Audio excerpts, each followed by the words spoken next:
Hello ladies and gents, welcome to CG Reaction, and this is What If the Sun Disappeared by the channel Vsauce.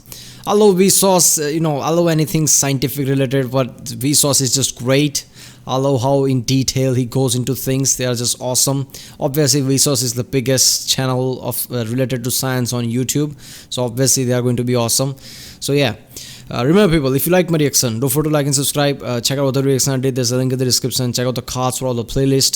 Check out the end cards, I guess. Yeah, let's watch this one. And if this video has checkered box on it, it's probably because certain videos from Vsauce gets blocked in the US and sometimes in the UK, things like that. So I have to put checkered box there. So yeah, let's watch this one. Hey, Vsauce, Michael here. Gravity is a property of matter, anything with mass. This includes the moon, Earth, Jupiter, the sun, and even you, your body. In fact, if you kind of like somebody, have them stand 3/4 of a millimeter away from you. At that distance, cumulatively, every atom in your body and every atom in their body will draw you two together with the same gravitational force that the sun is exerting on you right now. Of course, we don't feel either of those forces because compared to the gravitational influence of the Earth, they are basically nothing. You don't need to concern yourself with the gravitational attraction between you and someone you're hugging, or your individual body and the sun 150 million kilometers away. In fact, the sun may as well not exist. What if the sun disappeared? Well, to be sure, it's not going to happen. Yeah, okay, before I see the video, let me think some things, because I am scientific literate. So if sun disappeared, first of all, it's a stupid thing, why would sun disappear? But if sun disappeared, well, first of all, depending on our orbit, where we are, if we are coming around the sun towards the Jupiter's side, and at the time sun disappeared, we will quickly start to go into the Jupiter, because Jupiter would have pulled towards us. So Jupiter would pull us in, and eventually we will crash into the Jupiter. That would happen to the lots of planets. They will collide, obviously. But let's ignore that, like that doesn't happen. What else happens? Well, first of all, when the sun disappears, our planets start to get cooler. Plants will die eventually, because obviously they rely on sun photosynthesis. But everything start to get colder. Maybe we'll survive for a few months, but after that it will start to go really cold. It will eventually go close to the absolute zero, obviously.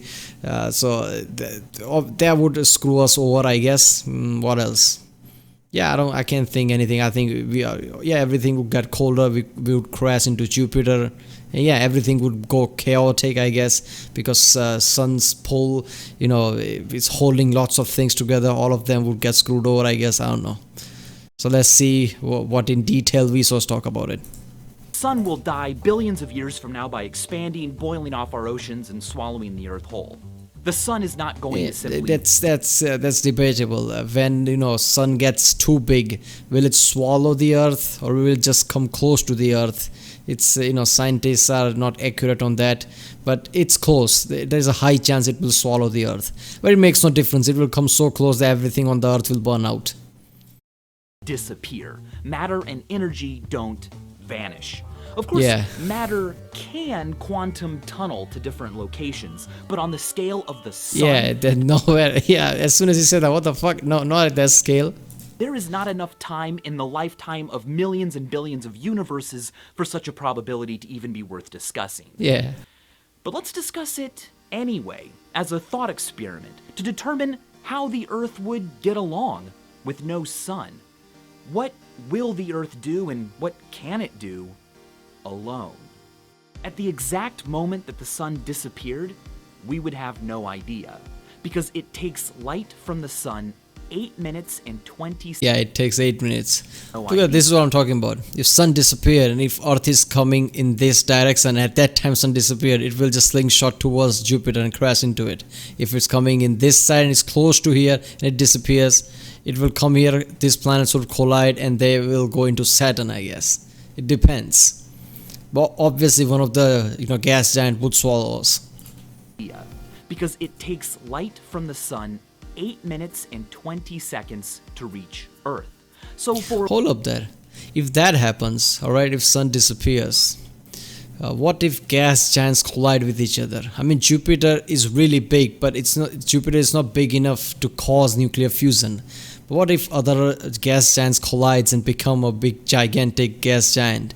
Will that be big enough to, cause nuclear fusion? I don't know. I think if I'm not correct in here, but if Jupiter was at 3 times more size of it what is right now, I think it would become a star, right? I'm pretty sure that then pressure would be high enough to cause nuclear fusion. I don't know. What if Saturn, Jupiter would collide with each other and become a bigger gas giant? Would that create enough pressure to cause nuclear fusion? I don't know. a little over 8 minutes after the sun disappeared, we would have no idea. Once we did, confusion and mass panic would most likely ensue. Yeah, that's the the sun's thing. gravitational grasp on our planet would also take 8 minutes and 20 seconds to end. Yeah, everything would take 8 minutes. It would take 8 minutes to notice. But yeah, he said it's about right, isn't it? The mass and confusion. We would kill each other before anything comes into play. Before cold kills us, we will kill each other basically. This is because gravity waves propagate at the speed of light. So, the very moment we saw our sun disappear, we would also lose its gravitational influence, and Earth would fly out in a straight line tangent to wherever it was in its orbit. The finite speed of light and gravity mean that as panic and fear spread across the Earth at the loss of our sun, we could still, for a while, look up into the sky and see our planetary buddies further out, continuing to operate as if nothing had happened. For instance, Jupiter would continue orbiting and reflecting light from a sun that no longer existed for about 30 minutes after Earth already knew the sun was gone. And depending on where Jupiter was in its orbit, it would take another 30 minutes to an hour for us to watch the reflected light of Jupiter snuff out. With no moonlight or sunlight, the universe itself would be our only source of visible light from space. In 2004, Abdul Ahad calculated that the Milky Way contributes about as much light as 1/300th of a full moon. So there would be enough light from space for us to see around a bit. But of course, electricity and fossil fuels would still be usable for a while, so cities and towns could continue to be lit by man-made sources, just like a typical night. Except it would be night everywhere. Photosynthesis would stop immediately. Yeah. And this is huge. I had a great discussion about this video with Henry from Minute Physics and the new channel, Minute Earth. If you're not subscribed to Minute Earth, you definitely should be. In one of his Food chain would episodes get broken, there, I guess. he mentions that 99.9% of the natural productivity on Earth is done by photosynthesis, which requires the sun. Without the sun, plants would no longer be able to inhale carbon dioxide and exhale life-sustaining oxygen. But don't worry. Collectively, all of us humans, all 7 Yeah, but here's the one thing. At least global warming won't be an issue because it doesn't matter how much carbon dioxide there is no sunlight to warm it up. So there is that at least. billion of us breathe in about 6 trillion kilos of oxygen every year. But our atmosphere contains a whopping quintillion kilos of oxygen. So even without photosynthesis, and including all of the other animals and insects and microorganisms that consume oxygen, it would take us thousands of years to run out. The poor plants themselves would be much worse off. Without the sun, most of them would die within days or weeks. Except for large plants. Giant trees, for instance, contain enough sugar for energy that they could technically live in the dark for years. Their problem is going to be that the Earth will get quite cold. In fact, mighty trees would waters would get freeze to froze. death, their blood, the water and sap inside them solidifying way before they died of starvation. Yeah, that is true. I didn't even thought of that. Yeah, that is true. They will freeze very quickly. Right now, with our sun, the average surface temperature on Earth, hot places and cold places in different seasons all considered, is an arguably comfortable 14 to 15 degrees Celsius. What? Without the sun to add energy, the Earth would... I mean, he's taking all the places, even where the humans aren't. So yeah. But if you only take where humans live, I'm pretty sure the average would be about 30 or so degrees Celsius. radiate away heat exponentially, meaning it would go fast at first and then happen more and more slowly. By the end of the first week without the sun, the average surface temperature across Earth would be freezing. 0 Celsius, 32 degrees Fahrenheit. Now, temperatures I like would be this dead by happen then. all the time on Earth. We're used to it.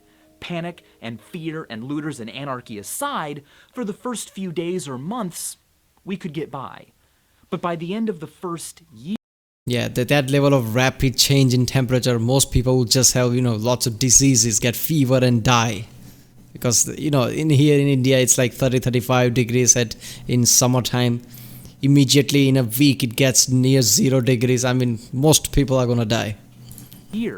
without the sun, the average global surface temperature would be negative 73 degrees Celsius, negative 100 Fahrenheit. The best option, really, would be to move Some Russians here that are like, yeah, we live there every year. What's new about that? to geothermal areas like Yellowstone or Iceland. These places would be the few safe havens for human life after the sun. Nearly all life on Earth exists because of and is dependent upon extraterrestrial energy, the sun. Yeah. But the Earth produces its own heat. Despite floating in the coldness of space for billions of years, down below the crust, the Earth is quite warm. 20% of this warmth came from the fact that when the Earth formed, mass crushed so tightly in the middle that the pressure liquefied rock. The other 80% of Earth's internal heat comes from the fact that deep in its core, radioactive elements decay, providing the energy needed to keep the Earth's core at 5,000 degrees Celsius. Anyone who failed to secure a position within one of these bastions of warmth, or perhaps underground in a community warmed and powered by nuclear fuel, would likely be dead within the first year of no sun. In the next 10 or 20 years, Yeah, I think he's going too far in the future. I'm pretty sure in just matter of months, if not less, planets would collide with each other. Asteroid would go haywire. I mean, from the asteroid belt. Let's just say there are lots of things that could basically kill us instantly.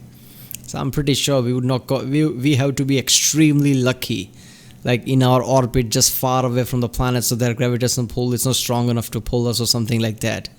And other objects not crashing into us to get all this into perspective.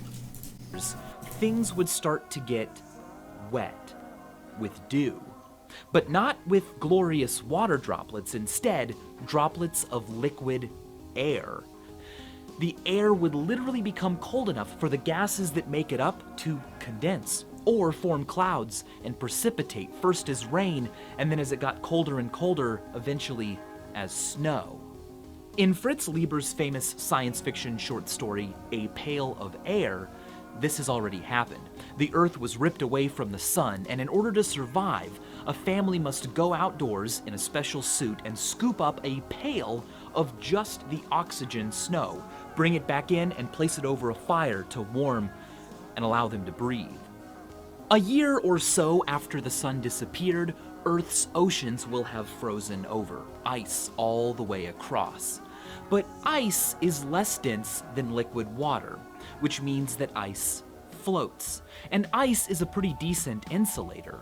So, for billions of years after the sun disappeared, That is the case with only water, by the way. There is less dense, so it floats. And it doesn't float like that up until certain degrees, and then it starts to go lower, and it suddenly becomes less dense and floats. And there's a reason for that. Like if water didn't do that, then all the oceans in the world, when they get colder, ice would go down and water would come up. Then upper sheet would get frozen, they would go down, water would come up, and eventually all fishes would froze up and die. But this way, the ocean gets insulated. only top part gets frozen, because it's gonna, when it becomes ice, it comes up and it freezes on the top. So the ocean is isolated, so fish don't die. This is only unique to water. I mean, every other liquid, that's not the case, but only in the water this is the case. So this is extremely, important. Like, all the species survived because of this property. If water didn't have this property, species would have died long ago. Before even the complex cell life, it happened and came up, everything would have been dead because everything would have been frozen up. Liquid water could still exist at the bottom of our oceans, protected and insulated from space by miles of ice above it, and warmed by vents on the ocean floor that spew water out, superheated by Earth's interior.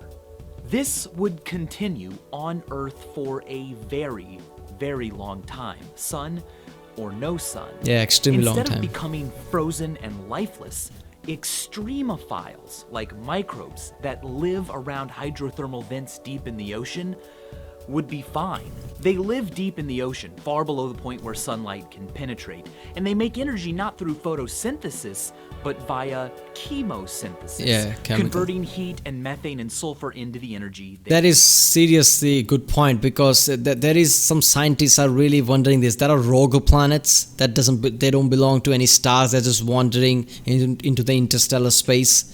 You can't find them because no star is illuminating them, so they're really dark. But people are wondering that there could be life in there too, if there are oceans and they're froze up from the top and there's ocean inside, and that planet could have been snatched away from its star. I mean, there could be long time, but long enough time might not have happened for the inside chemosynthesis to stop. So there might be life inside the ocean, even on those rogue planets. There are some scientists trying to find that out too. They need. They are then eaten by clams and tube worms. Extremophiles deposit minerals back into the vents, meaning that their food chain is complete. It's a circle. It's independent of the sun.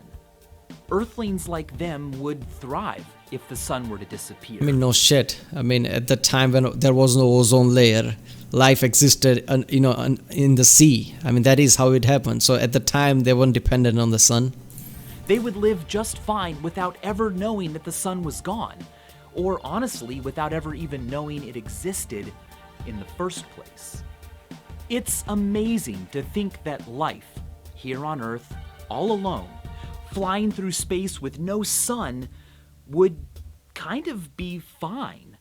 Far from becoming a frozen dead rock or a boring dormant seed, the Earth would be a spaceship carrying living passengers with enough geothermal heat for billions of years of life. If the sun disappeared, spaceship Earth would fly out in a straight line, covering about 30 kilometers every single second. What if Jupiter there? Like I said, what if Jupiter's there? It's like, bam, that's it. After just 1 billion years, it will have covered 900 quadrillion kilometers, or about 100,000 light years. A trip that could potentially take it all the way across our galaxy, near thousands of stars. And nothing's to say it couldn't fall into orbit around one, thaw out, and allow its still living extremophiles to proliferate life. Look, chances of our planet catching another star just at the right angle so it starts to orbit are much lesser than chances of it hitting another star, or hitting some kind of other object or something that destroys it. I mean, rogue planets usually don't catch a star. I mean, they're rogue planets wandering around, but I mean, it could happen. Why not? I mean, there's a chance, but there's also a chance a black hole could eat us if we go into the proximity. Who knows? On Earth all over again. Maybe one day developing life intelligent enough to uncover whatever is left of our lives. Maybe they could even find this very video. In which case, hi, you're welcome for this video about your planet's history and journey. And as always, thanks for watching. Yeah, that would be awesome. That's a great premise, isn't it? Like some like Mass Effect game or something. They find some ancient civilization. They uncover and realize that they belong. This planet belonged to some other star. Stars somehow I don't know disappear like for some reason. Like you could create some reason for it, some supernatural, some game type reason. But it's slingshot outside and another star cast it. There used to be civilization. That would be great premise for a game. Yeah, this was a good video. What if the sun disappeared? That would never happen. But what if it did? I kind of knew some of the points. But yeah, that is true, isn't it? Life in the deep ocean would live on. Alright people, if you like my reaction, don't forget to like and subscribe. Check out other reaction I did. There's a link in the description. Check out cards for all the playlist. Check out the end cards. And yeah, I'll see you next time.